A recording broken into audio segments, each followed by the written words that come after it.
My Life as an Animal, Serialisation, Week 7. This episode is brought to you by animalaid.org.uk, who campaign peacefully against all forms of animal abuse and promote cruelty-free living.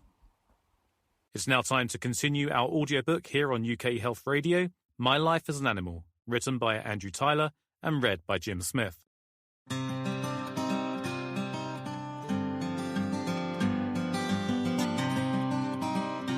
My Life as an Animal.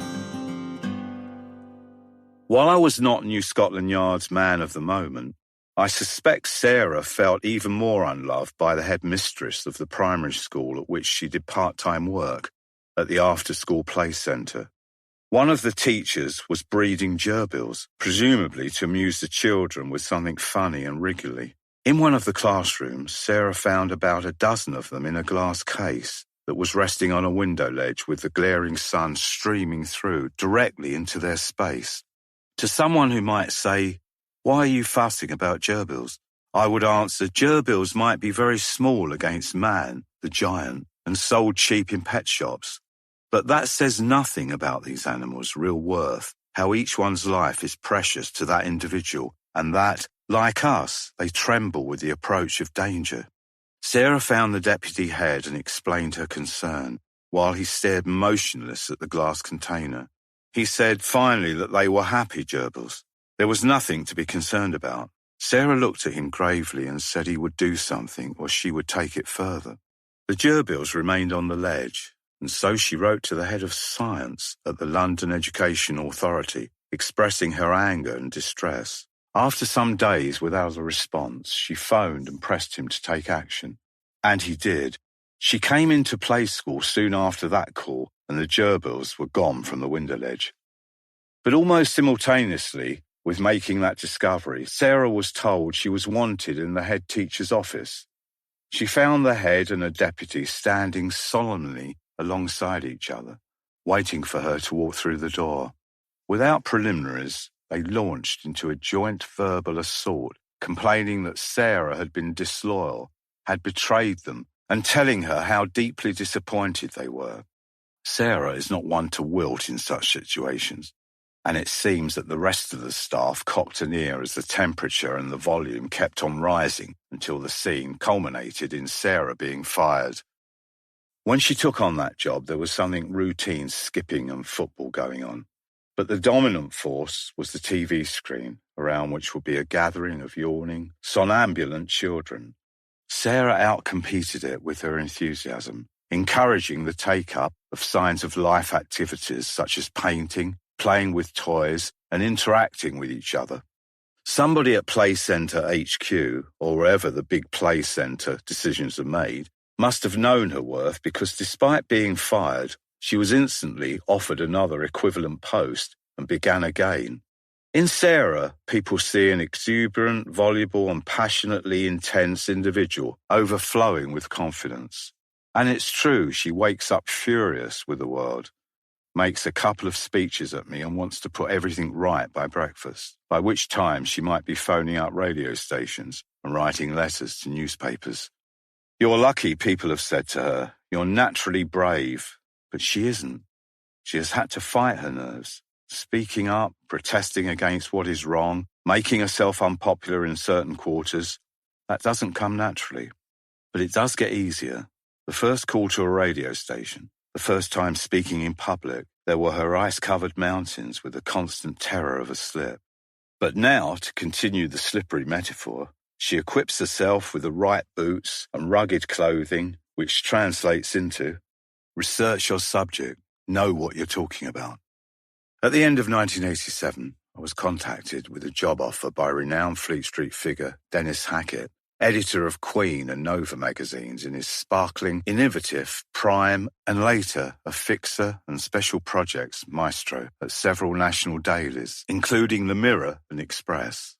Hackett had recently been appointed editorial boss at The Observer's Sunday magazine and wanted me to join his writing team. I was flattered. He had been reading and enjoying pieces I had written for Time Out.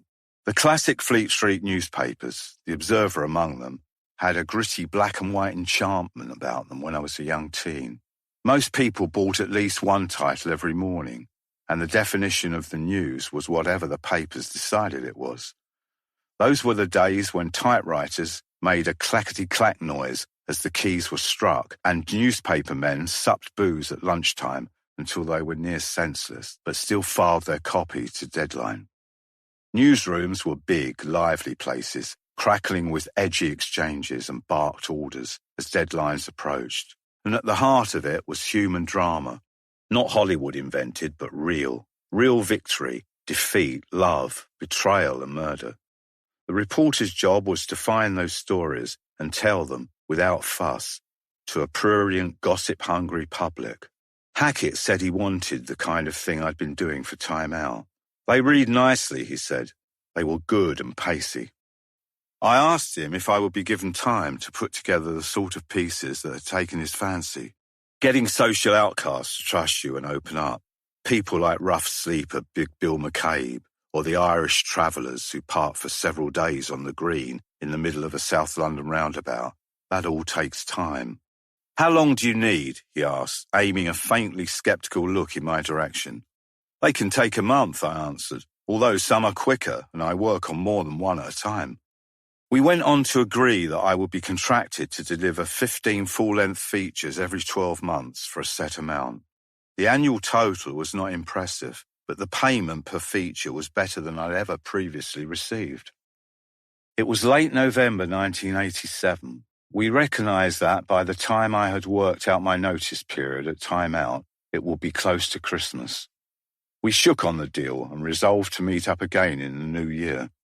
And so I said my sad farewells to the team at Time Out and tried to think of myself from then on as an observer man. My new daily commute took me south of the river to their new see-through glass and steel HQ, just a short distance from Battersea Power Station.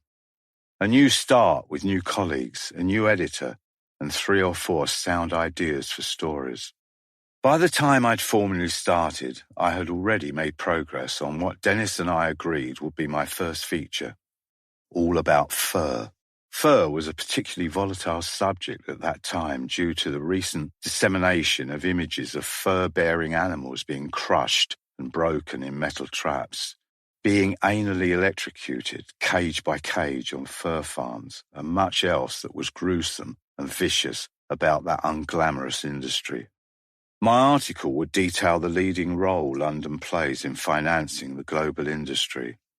I would pay a visit to an English fur farm and to a Hudson Bay fur auction in London, and I would examine how the involvement of a small number of Native Americans, generally in the poorly rewarded trapping end of the business, was being used to try to silence critics. Attack fur, went the implicit message, and you attack these good, noble people. Settled at my new desk, I began by contacting a friend living in Toronto. He knew people who could lay their hands on good source material, such as back copies of Trapper and Predator Caller magazine, which tells you more than you ever wanted to know about North America's fur harvesters. I also fixed an appointment with animal-friendly Tory Minister Alan Clark, who was about to unveil a proposed new labelling scheme for certain fur products. The wording would be includes fur from animals commonly caught in leg-hold traps. Through my Toronto friend, I got hold of a copy of a letter written by a fur-bearer biologist employed by the New Brunswick provincial government. Addressed to one of his colleagues, it contained the following admission. The native argument has greatly increased our lobbying efforts in Europe to maintain the fur trade.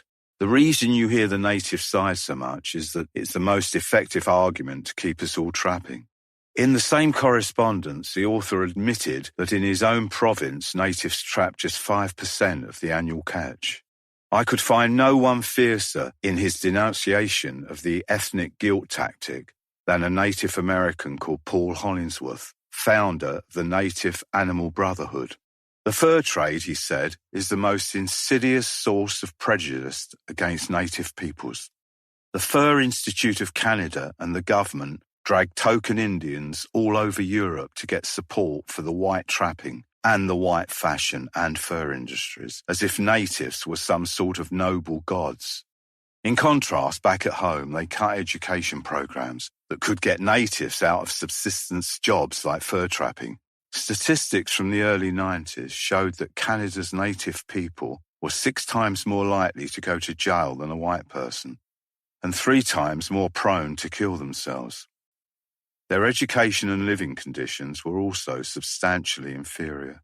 Thus, the gap between how the industry promoted itself, lean models with lustrous hair staring languidly at their own image in long mirrors, and the greedy, atavistic reality was vast.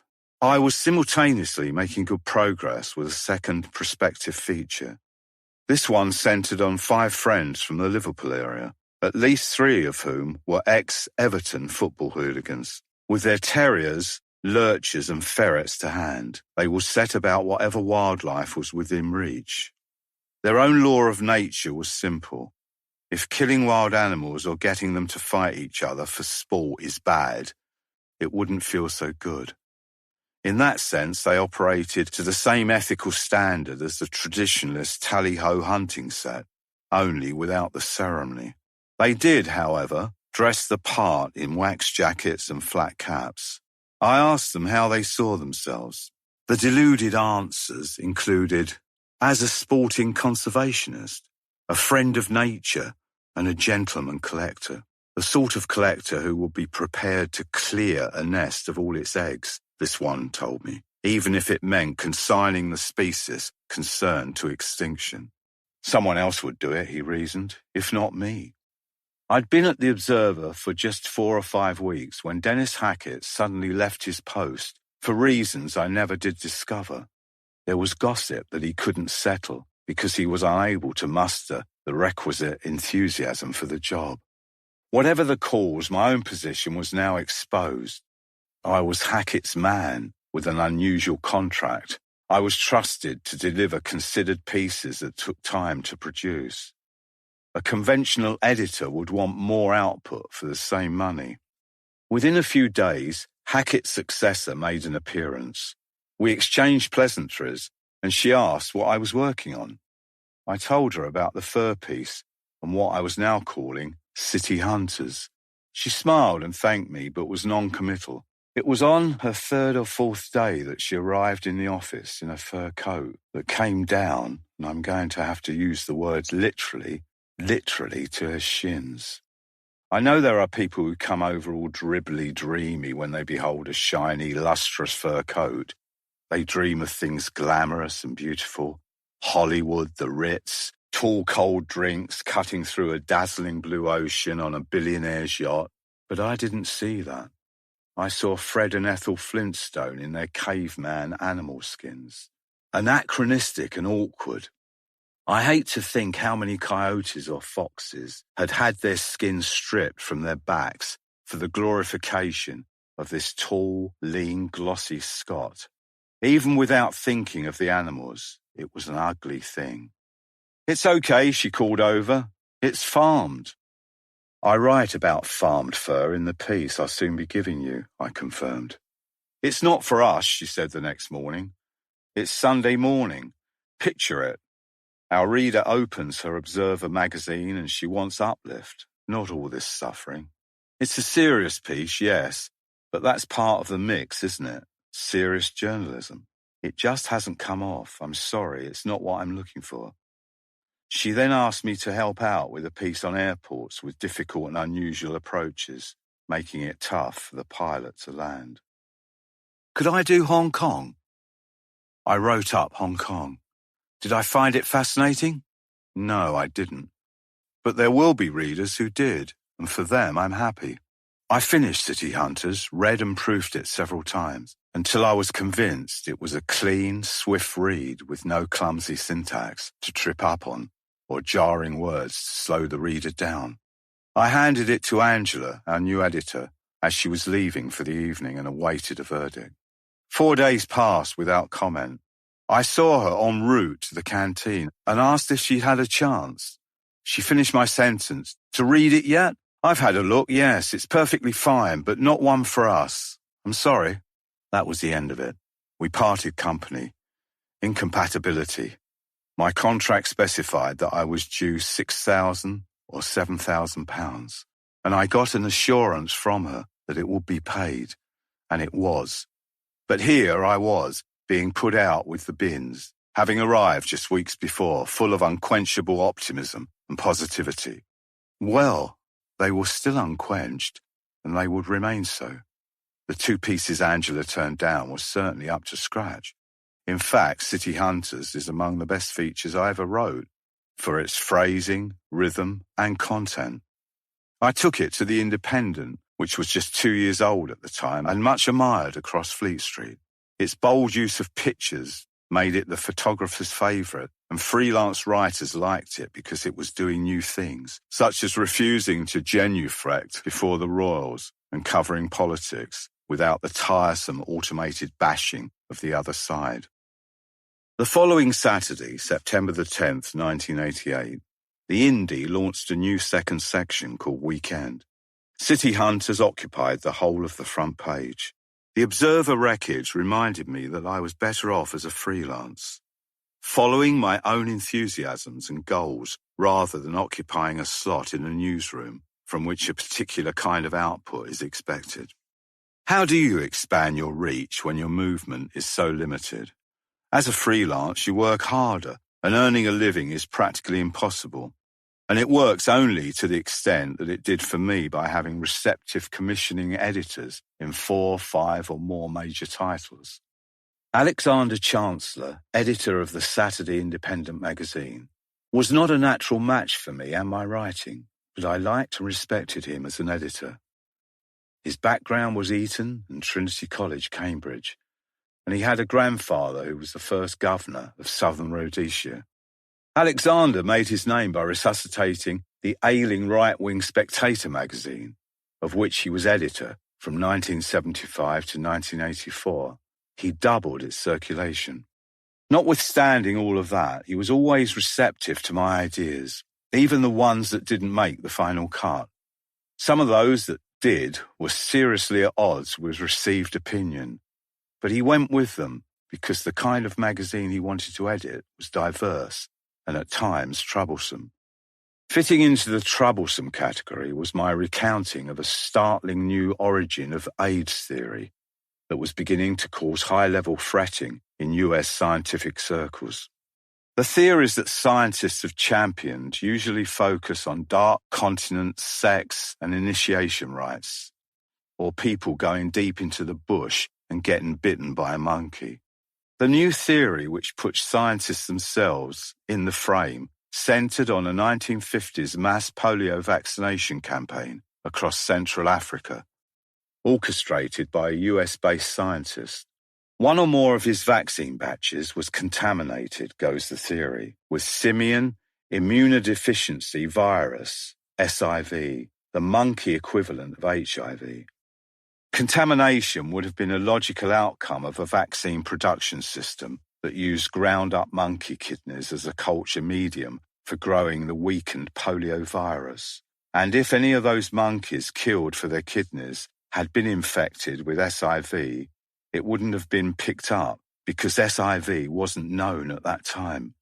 The former director of the Wistar Institute in Philadelphia, Dr. Hilary Kaprowski, was the man who designed and executed the Africa vaccine program. The Independent article includes a 1956 photograph of him, white-coated, holding a little monkey by the scruff of the neck alongside a tray of glass vials. Kaprowski's work on polio vaccines began in America in the late 40s. In 1952, he conducted preliminary trials on mentally defective children living in a New York State institution. He then tried to do a big trial in Northern Ireland, but had to give up on this when the attenuated, weakened polio virus, from which he was culturing the vaccine, appeared to return to virulence. In autumn 1958, the Congo trials began, initially in what is today the Republic of Burundi. Rural Africans travelled to assembly points where they had the oral vaccine squirted from syringes into their mouths.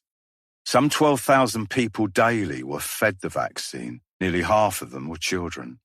Altogether, 245,000 children, mostly inhabitants of Rwanda and Burundi, were inoculated during 1958, and a further 75,000 children, all under the age of 5, were vaccinated by the end of 1959. In the city now known as Kinshasa, in the modern-day Democratic Republic of Congo. That's the bare bones of it.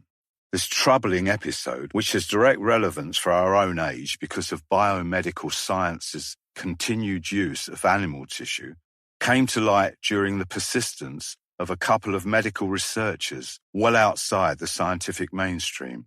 Eva Sneed, a writer and doctor from San Antonio, Texas, first suggested a link between AIDS and polio vaccine contaminated by monkey virus in a 1987 series of articles for alternative medical journals, but they were little heeded. Building on Sneed's work was Australian-based medical researcher Louis Pascal.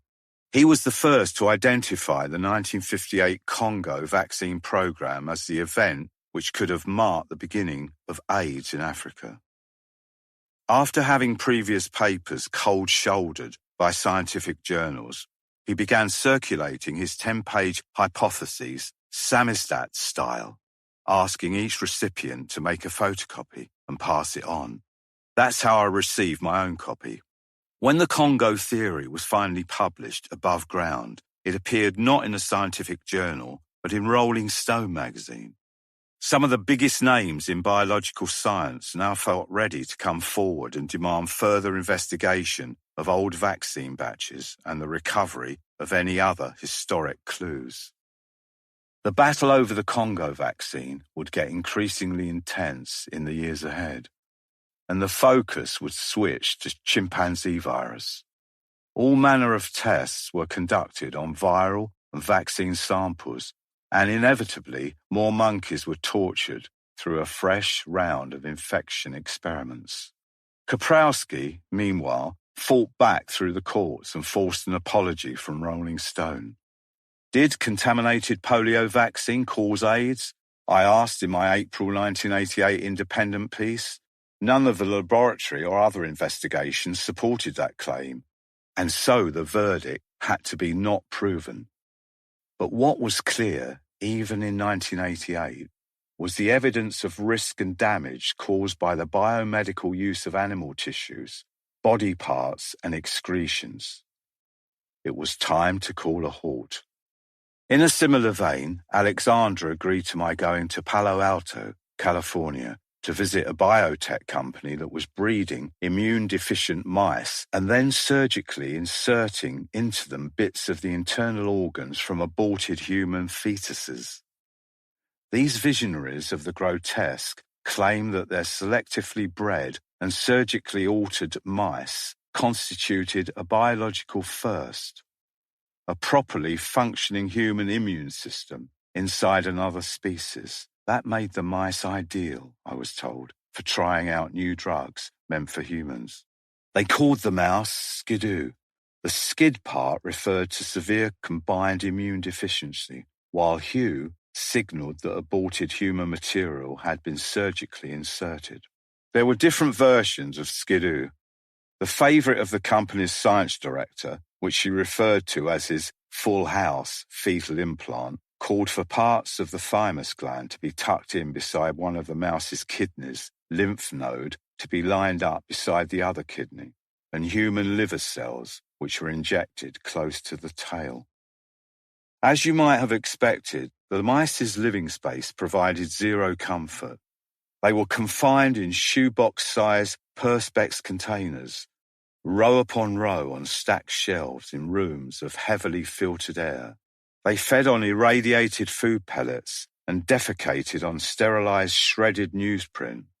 The biotech company's marketing man was convinced they'd hit the jackpot with skidoo and spoke of doubling their staff to 160 by the end of the year, 1991, and becoming a major global pharmaceutical company within 10 years. But it didn't happen. Because for all their ghoulish manipulations, the pitiable little skidoo mouse did not function as they imagined she would.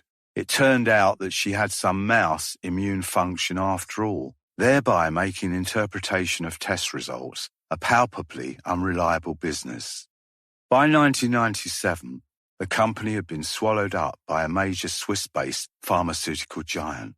Humanized mice are still in use, their grievous suffering continuing largely unrecognized, and it is still the case that the information obtained by making them sick and then dosing them with experimental drugs is a poor guide to how a human being would react to the same substances. When the wheel stopped spinning, the skidoo mouse of Palo Alto was just another brutal conceit on the part of the biomedical research vanguard. The features I wrote for the indie magazine and for the other titles often had a world-improving objective, but no matter how zealous I might have been feeling, the number one quality any piece must have is readability, and that comes from a strong storyline, at the heart of which are one or more compelling individuals. Escape from the East End met that test. It was an old-fashioned tale of a landed Kent aristocrat, Lord Northbourne, who each year played host to troubled, impoverished kids from the Stepney area of East London. The Londoners went down in groups of 15 to 25 throughout the summer, under the care of Bob Lavaliant and his Stepney Children's Fund charity. For a week they camped out, swam, did target practice, cans, not pheasants, and wallowed in mud baths. Christopher Northbourne took an equable view of his guests' bad manners and tantrums. I saw them steal his keys and wreck the steering lock of his minibus. They told him to fuck off and worse. But they also clutched him passionately, fought each other for his attention, and wept in his arms when it was time to leave. Around £15,000 in donations, as well as offers of help, came the charity's way from people moved by what they had read. Other pieces I did for Alexander's Saturday magazine included a look at animal rights activism. From the arson and sledgehammer tendency, huge in the media imagination, tiny in reality, to the staging of veggie and vegan food tasting events across the country, ever more common, but scarcely reported nationally.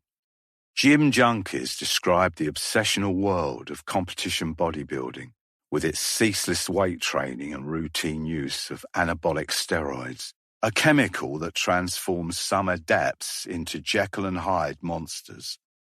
My story about a feisty little capuchin monkey, Billy Boy, tracked him from his early life, spent as a Howlett Zoo exhibit, onto a pet shop in Hounslow, West London, where he was bought by a casino receptionist.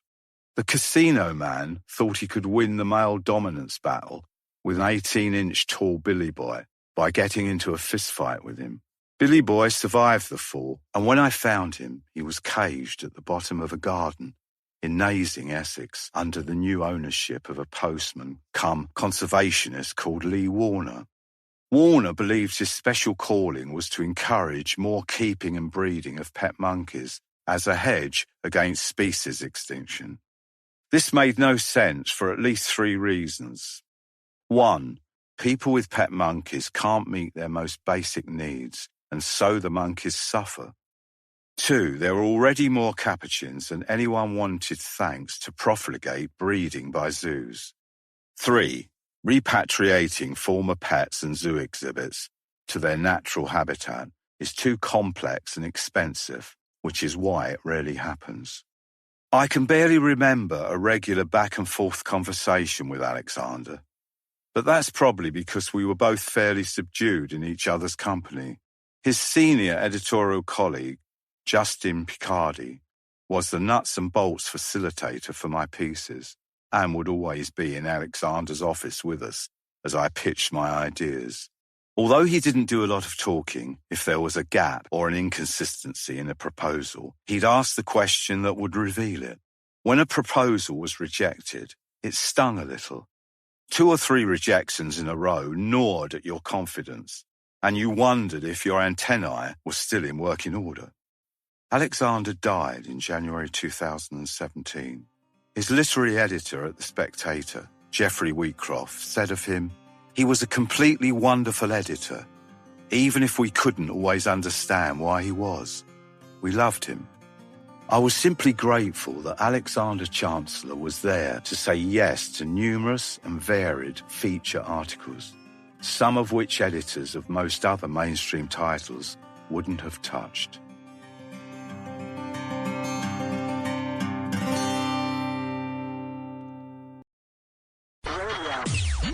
UK Health Radio, the station that makes you feel good.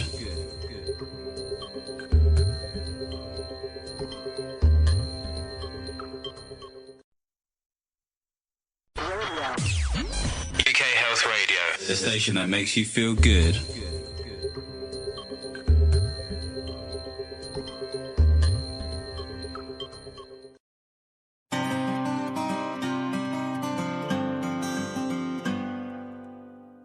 Where's the parade? By 1988, Sarah and I had lived together for 10 years. The birds and the bees and the law on inheritance told us it was time to get married.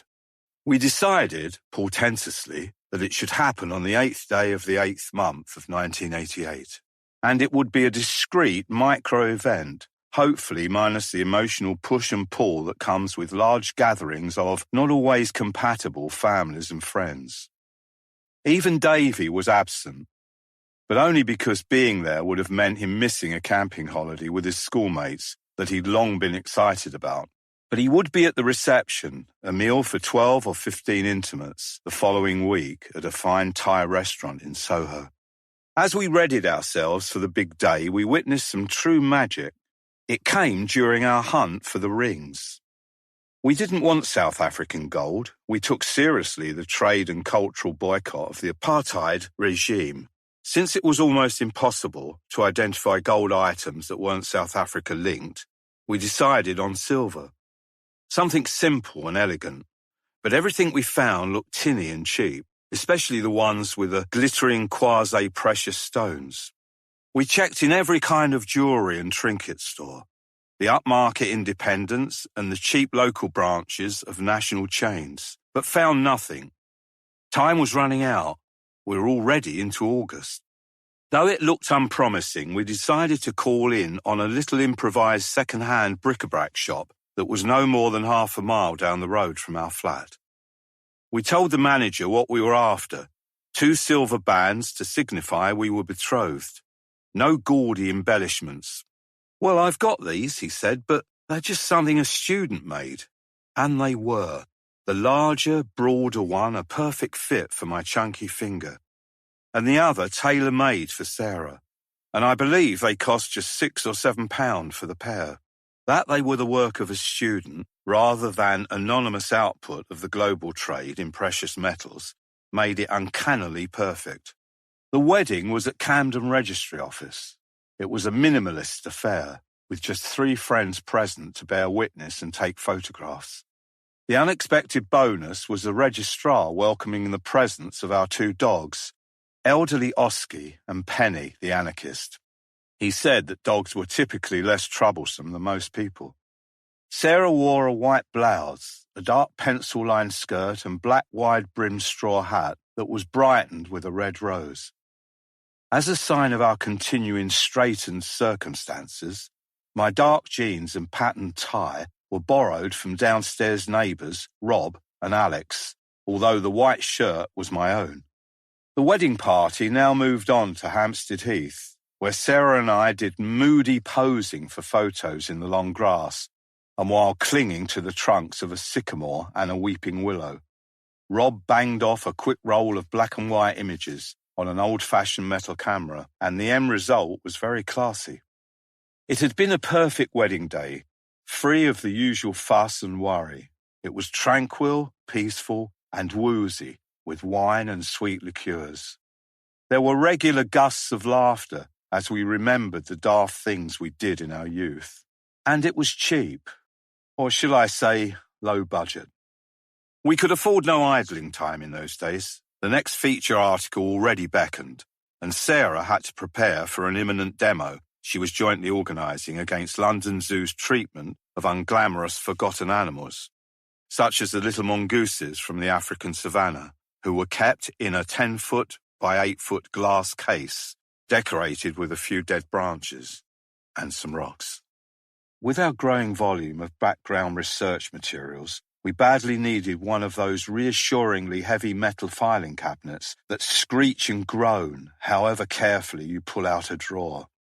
In fact, we needed 3 of them to house all the reports, news cuttings, letters and trade journals that were currently stacked in cardboard boxes. There was room for just one cabinet in the flat. The other 2 we parked on the landings at the top of the stairs of the 3-story converted house whose top flat we occupied. It was after the Battle of the School Gerbils that Sara had begun looking for allies. She found them in the form of a small group of campaigners who, in late 1985, were engaged in an 11th hour offensive, hence the group's name, against a new piece of proposed legislation that would govern the conduct of vivisection in the UK for decades. It was called the Animals Scientific Procedures Bill. Its aim, the government insisted, was to reduce suffering and cut the number of animals used. But I came to understand that its true purpose was the fast-tracking of applications to conduct animal research. The unnecessary red tape, aka accountability, with which commercial and academic interests are famously impatient, would be disappeared, and licensed researchers, if equipped with the right paperwork, could continue exploring their lunatic hypotheses by submitting animals to experiments involving poisoning, burning, starving, electrical stimulation, infection with lethal pathogens, and surgical mutilation. Prior to the Act's passage, 11th hour supporters gathered every Sunday morning at the brown dog statue in Battersea Park, the little dog being a famous victim of early 20th century medical vivisectors. They marched from his statue to Parliament Square, where there would be banners, posters, leaflets, speeches, and, with luck, broadcast and print media reps waiting to interview the organisers. There weren't many 11th hour followers, but those on board were strong, stoical, suffragette types. I was marching with them one Sunday when I encountered a writer friend from my music days. He gave me a thumbs up and said, "That's terrific. Where's the main part of the march?" "Around the corner?" There was nothing around the corner, I told him. This was it. A cheery homily would have come in handy, but my imagination was in the doldrums. From a few strong warriors, my friend shouted, come many big triumphs. You took the words out of my mouth, I responded. Some animal work can't be planned. It jumps at you and demands action.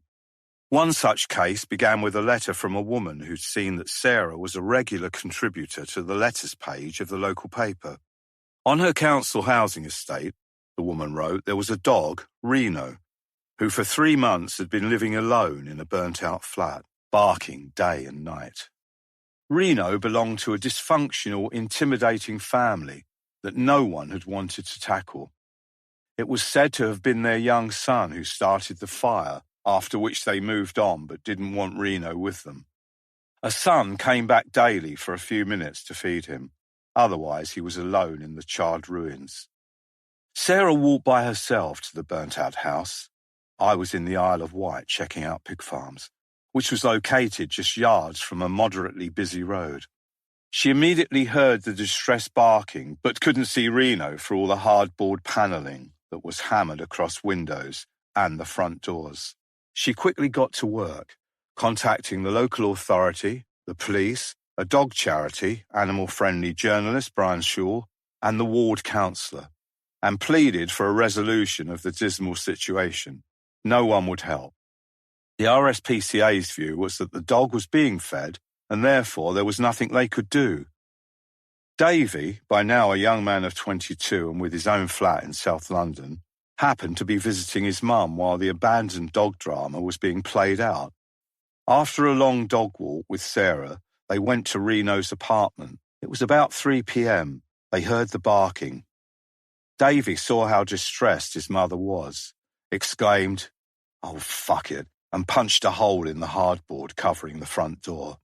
This allowed him to reach in, take the catch off the lock, open the door, run down the stairs, clip a lead on Reno's collar and call out for Sara to go quickly while he raced with Reno away from the estate, across a busy road and onto Hampstead Heath. He ran for 3 or 4 more minutes before, after satisfying himself no one was following, slowing down to a walking pace. It was a particularly brave act by Davy, I thought, and certainly Sara felt the same. He had no idea what he was running into when he tore down the stairs and encountered Reno for the first time. Newspaper littered the floor. The place stank of pissy dog poo. Reno was a large Dalmatian male. He might have attacked, given the sudden, almost violent intrusion by a stranger into his solitary, messed-up world. But he allowed the lead to be clipped on and ran smoothly alongside Davy all the way to the heath. A call was made to a friend. Reno was picked up and homed with a good person. After a couple of days, Sara wrote a letter for publication to the local newspaper. She told Reno's story and how the agencies, both state and voluntary, that should have been there to help all declined to get involved. The dog was now gone, Sara wrote. She hoped that he had landed on his feet. The following week, a letter from the RSPCA was published. They were happy to report that positive action had been taken and the dog was in good health and high spirits. The deceit was breathtaking, especially because they had no idea whether something wonderful or terrible had befallen a dog they refused to help when he was in his greatest need.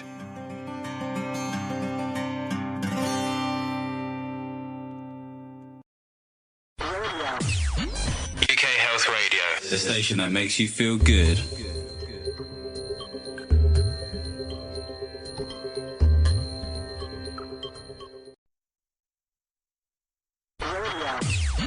UK Health Radio, the station that makes you feel good.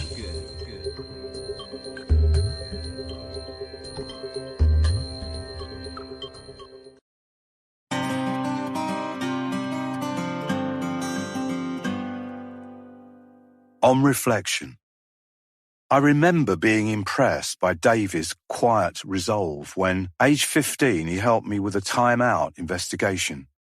Its purpose was to test new voluntary guidelines that were intended to prevent sales of faddy martial arts weapons to under 18s. The targeted weaponry included claws, knives, scythes, swords, blowpipes, throwing stars, chains and daggers. It was a simple setup. We would visit a number of stores, go to the till with one or more of these sharp-edged weapons and see who asked for proof that he was 18 and that he also held a martial arts commission license. Davy did not remotely look as old as 18. He was a soft-skinned 15-year-old whose voice still operated in the higher register. We called on 6 shops, and in every one of them he could purchase whatever martial arts weapons took his fancy. Not one of them asked to see proof that he was MAC licensed, and just one asked his age, but didn't seek proof. I had no contact with him once he'd entered the shop, so the excuse that they knew he was under my care could not be used. The 6th shop in Streatham High Road was run by an ex-copper. The fact that I can run through that article all these years later is due to Sara. She preserved every one of my decades-old Fleet Street stories, laying them flat in big red plastic boxes. I had not looked at the great majority of them for years, but writing this book pushed me into episodes of nostalgic rumination. I'm too old and decrepit with Parkinson's for false modesty. I'll just say that I'm impressed by the quality of the writing of many of those pieces and by the new ground I was often breaking. For example, the life of a factory farm pig told from the vantage point of a week spent working in the sheds and, relatedly, an unblinking close-up of pigs being slaughtered. That one was called Slaughterhouse Tales and resonated more than any piece I wrote. There are also explicit challenges to the powerful biomedical science lobby, whose commanding figures are probably more used to being flattered by science journalists than being held to account. My most pointed challenge came through a 2-page feature in The Guardian in March 1991 about the Human Genome Project, HGP. This was the global multi-billion-dollar initiative aimed at sequencing all 3 billion chemical units that make up the genome of a human being. It was a massively oversold enterprise, with President Bill Clinton describing it as more important than the invention of the wheel. The dangerously simplistic reasoning at its heart was that 40 genes inherited from our parents were the cause of most disease. If we could identify the aberrant DNA sequences, we would be on our way to purging humanity of age-old maladies, from cancer to alcoholism. My Guardian piece was deeply sceptical. It argued that it is unrealistic to assume that because scientists have the tools to detect more of the tiny increments of life, they see things any clearer. The precise function of 90% plus of our DNA was unknown then and remains unknown today. Rather than admit a knowledge gap, they called it junk DNA. Just 2% of our DNA escaped the junk tag. This was the proportion that forms itself into genes, which code for the manufacture of our physical bodies. But even that 2% was poorly understood. A biologist writing at the time in New Scientist magazine argued that genes are important, undoubtedly, but they are players in a complex picture that involve different cellular components fulfilling different functions, depending on time, place, and microenvironment. As to the project's underlying purpose, I wrote in 1991 that its goals lie in a marketplace that exists to exchange products for profit rather than produce improved health for the masses. I also pointed out that the Human Genome Project had been rolling for 3 years. Yet despite it being billed as the most significant global endeavour in the history of biological science, I had yet to see in the mainstream media anything like a searching critical analysis, least of all from science correspondents themselves. The response from the summit of the biomed establishment was personal and furious. Leading the charge was Sir Walter Bodmer, head of the HGP's global coordination body, and also the Director General of the Imperial Cancer Research Fund. Equally irritated with me for daring to challenge the official version was Professor Paul Nurse, President of the Genetical Society, Oxford. With other biomedical notables, they were given maybe 1,500 words in the next issue to shred my article. The following week, a letter from the editor of Issues in Reproductive and Genetic Engineering was published. Gialna Hanmer described as outrageous Bodmer and Nurse's foaming denunciation of my informative piece. They had flung at it words such as reactionary, misinformed, biased, lacking in understanding, nonsense, inaccurate, mischievous, and malicious. I suggest, wrote Hanmer, the use of this terminology evinces a determination to eliminate any challenging analysis of the decision to map the human genome. As Andrew Tyler reports, this project is being criticised both in private and in public by genetic and other scientists. All these years later, I would say that my analysis had been proven correct.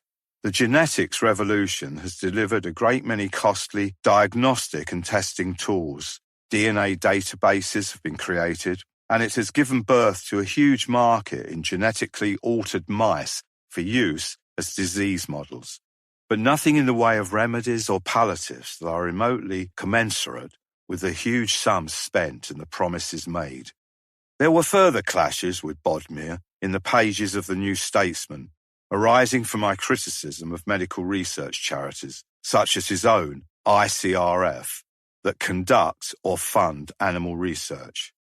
I described the use of animals as cruel and medically unproductive because data from animal tests cannot be reliably applied to people. Another of the articles I pulled from the Red Box was an Evening Standard piece on the hostility engendered by a Corporation of London proposal to remove hundreds of trees from Hampstead Heath. Expert opinion had determined that the heath was over-treed and that it needed to be taken back to something like its original flat, heathland condition. Eventually, widespread outrage developed at the thought of losing yet more trees. additional to those brought down during 3 years of freak hurricane and drought weather. And even before the start of any new official program of tree felling, men with chainsaws were hacking down what were claimed to be diseased specimens, but which often looked healthy to those of us who examined sections of the trunks. There could be no complaint about lack of information. A thick, expensive-looking brochure set out, in deadening detail and using the correct horticultural terminology, why what was to be done had to be done. We were to think of it like the fixing of a leaky roof, messy but imperative. The measures, said the brochure, were restorative, the landscape in parts in desperate need of revitalisation. Initially, people were convinced by the gloss and promises. But when the words on the page were read without preconceptions, there it was. The tree felling was even clearly signalled in before and after graphics of different locations in which 30 to 50 trees at a time would vanish. We never managed to come up with an accurate total, but many hundreds would not have overstated it. Limes, oak and beech, as well as the detested pest species, sycamore, were all threatened.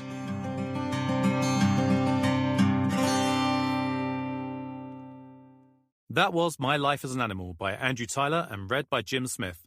Produced by Tom Davidson and adapted for UK Health Radio by Monkey Nut Audiobooks.